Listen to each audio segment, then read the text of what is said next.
All right, how's everybody doing? This is the Comic Samurai. I want to welcome you to my next video, and tonight we're going to be looking at my top 5 key comic books in my collection. Now, this is a tag video, and I was mentioned in a video by Black Boxed Silver and Bronze, so I got to give a shout out to him, and he wanted me to do a video of my top 5 key comic books in my collection, so here they are. Now, we're going to start out with an honorable mention, this Superman number 199. And it's a great comic book, and it is a key. And if I was going to do the typical key comics, this would be my #1 choice. I love this comic book.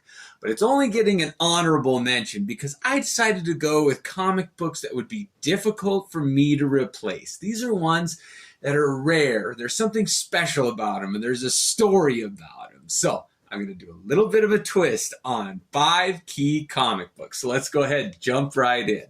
Number 5, we've got this beautiful Super Mario Brothers Special Edition, #1 by Valiant Comic Books. And this was the very first comic book that Valiant ever put out. And I am sure happy to have it. It's a little larger format than most comic books. It's about a Golden Age size.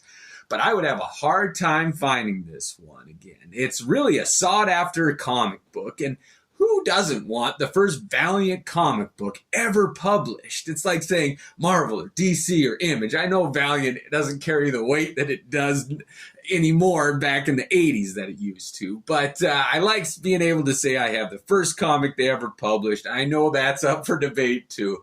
But this is kind of a rare comic book. It was a low print run, and I'm happy to have it. So let's go ahead and move on. Next up, we've got this Batman All-Star Batman and Robin #8. And this particular copy of the comic happens to be a retailer incentive version, and they didn't print many of these either. I couldn't find an exact number.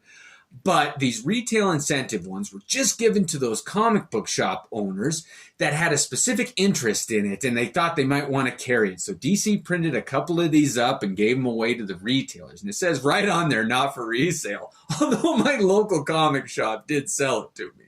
But I've never seen another copy of this one. They do have a couple on eBay for sale.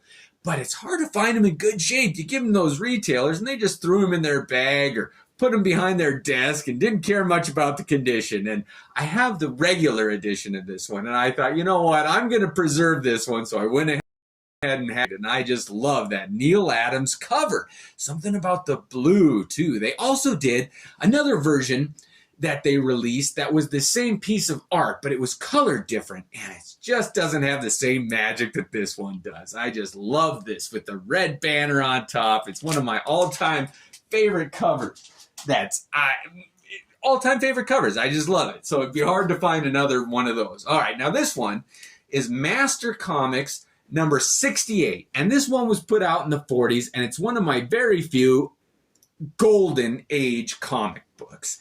And I really enjoy it. It's Captain Marvel Jr., and with all the movies with Shazam, it just really has taken off. And I just enjoy this comic book.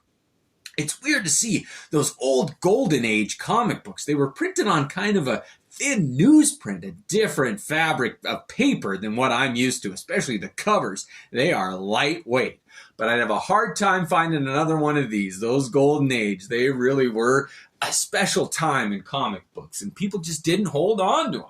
All right, here we go. Next up, now I know what you're going to say. That's not a hard comic to replace. I know they printed more of these comics than almost any other one, but I gotta say, there's something a little special about this one. This one has Todd McFarlane's signature right here. And he used to own a comic shop, and he would sign comics in that shop or for that shop, and then he would put a stamp on the back. So this one does have that. There's a red web stamp on the back. It's like a rubber ink stamp, not like a postage stamp that you lick or stick on, but a rubber stamp that you put on an ink blot and then stamp the comic with it. And that's as close as they had to certifying a signature back in the day. And this is one of them. And it said that he might have signed up to 20,000 of these comic books, but still, one of 20,000. That's not too bad, and not all of them are still around. So I know that this is not a rare comic book, but I'm glad to have one that's signed, and you could show that stamp on the back. So that's something at least. All right, moving on.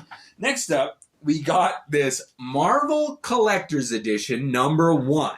And I know this is the back cover, but it's a Sam Keith cover on the back with interior art by Sam Keith too. And it's a pretty good little story about Jubilee and Wolverine having some problems in the Danger Room. And there's 3 other stories with it with other popular characters of the time. But to get this comic book, you had to buy Charleston Chew candy bars, a certain amount, and then they had a form you had to fill out, write them a check for shipping and handling in addition to buying the candy bars, mail it off, and then wait. And this took 8 weeks to come to me in the mail, and it finally came. And I told my dad was a mailman. I told our postal carrier, be careful with this. I got a comic book coming in the mail, and it's in great shape. And I know most of these, because they were mail-aways, aren't in very good shape. So I'm happy to have this one in pristine shape, and it's just a silly kind of fun comic book that I would have a hard time replacing.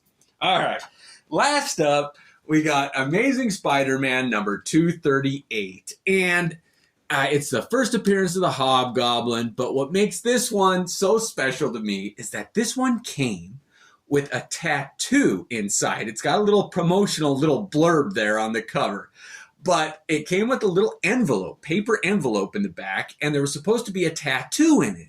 Now, there was a couple other comic books. There's a Fantastic Four that also came with a tattoo. And I have a couple issues of that, but there's no tattoo in the envelope. But my copy of this one has the tattoo in it. You can shine a light behind it and you'll see a little tattoo.